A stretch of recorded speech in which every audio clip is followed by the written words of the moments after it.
मैं आरती कुमारी, राय college of education student. आज हम रचनावादी अधिगम सिद्धांत के बारे में आपको बताएंगे। यह आपके मैथ्स शिक्षण के लिए इम्पोर्टेंट है और डीएल और बीएड के मैथ्स शिक्षण के लिए यह इम्पोर्टेंट क्वेश्चन है। स्टूडेंट, हम यह जानेंगे कि रचनावादी अधिगम सिद्धांत है क्या, इसके बारे में पहले हम जानेंगे।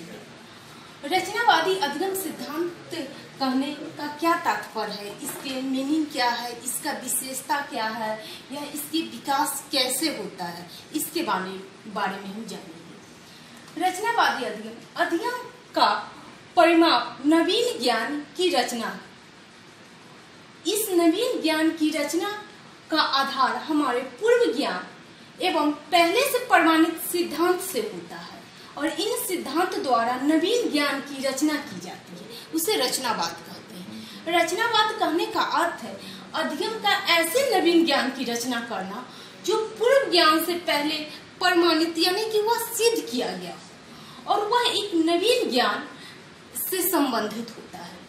रचनात्मक के अनुसार अधिगम सक्रिय होता है। वह हमेशा अधिगम रचनावाद कहने का अर्थ है कि जो मैं लर्निंग कर रही हूँ वह लर्निंग मेरा सक्रिय हो और किसी भी विचार, वस्तु या वास्तविक वर्णन में व्यक्ति वस्तुनिष्ठ से संबंधित हुए, इसीलिए इसे किसी वस्तु का वर्णन वस्तुनिष्ठ किया जाता है।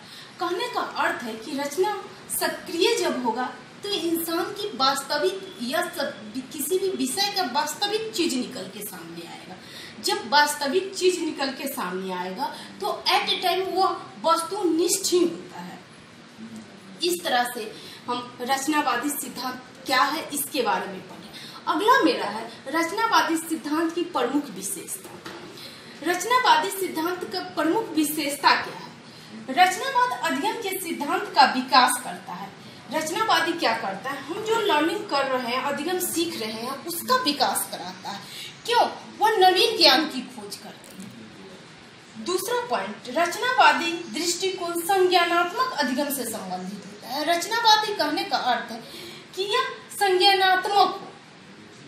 तीसरा पॉइंट, रचनावादी अधिगम वातावरण की वास्तविकता के बहुत से वर्णन, यानी रचनावादी कहने का अर्थ है कि वह वास्तव में वह क्या है मेरे वातावरण में, उसका वर्णन किए हुए रखते हैं। अगला पॉइंट, रचनावादी के अनुसार अधिगम सक्रिय प्रक्रिया है जहां ज्ञान की रचना होता है और ज्ञान अर्जित नहीं किया जा सकता। कहने का अर्थ है रचनावाद मेरा जो वह सक्रिय होता है, वह नवीन ज्ञान की खोज करता है।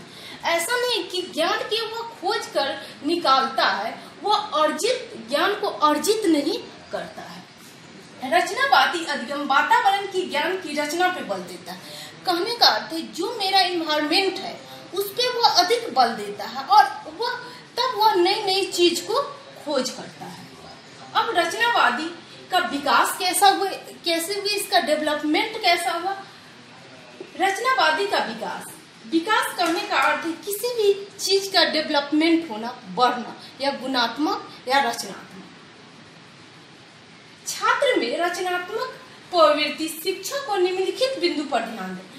जब हम रचनावाद करते हैं तो उसमें शिक्षक की भी कुछ भूमिका होती है और वह बिंदु इस प्रकार है।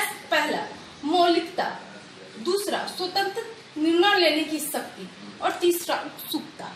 मौलिकता तथा स्वतंत्र निर्णय लेने की, यानी कि आपको उसके अगर वह कुछ खोज करता है गलत या सही, तो उसको निर्णय लेने की पहले उसकी शक्ति, उसके पावर को डेवलप कीजिए और वह उस चीज को उसमें बना रहे कि हम इस चीज को खोजे, कैसे हुआ, क्यों हुआ, क्या हुआ, इसके बारे में जानने की। अब एक एक कर डील करते हैं। मौलिकता क्या है? बालक में मौलिकता अनेक रूप से पाई जाती है।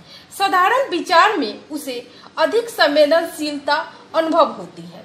यह प्रेरणात्मक होता है और यह सदैव विशेष व्यक्ति के रूप में जाना जाता है। अतः शिक्षक को उसकी मौलिकता का प्रदर्शन करने का अवसर देता है।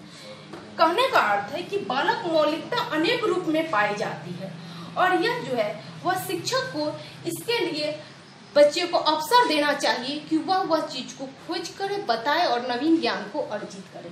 इस तरह से बच्चे, आज हम रचनावादी सिद्धांत के अधिगम के बारे में, उसके डिफिनीशन, उसकी विशेषता और उसके विकास के बारे में चर्चा की। आगे इसका शिक्षा में क्या महत्व है, इसके बारे में हम चर्चा करेंगे।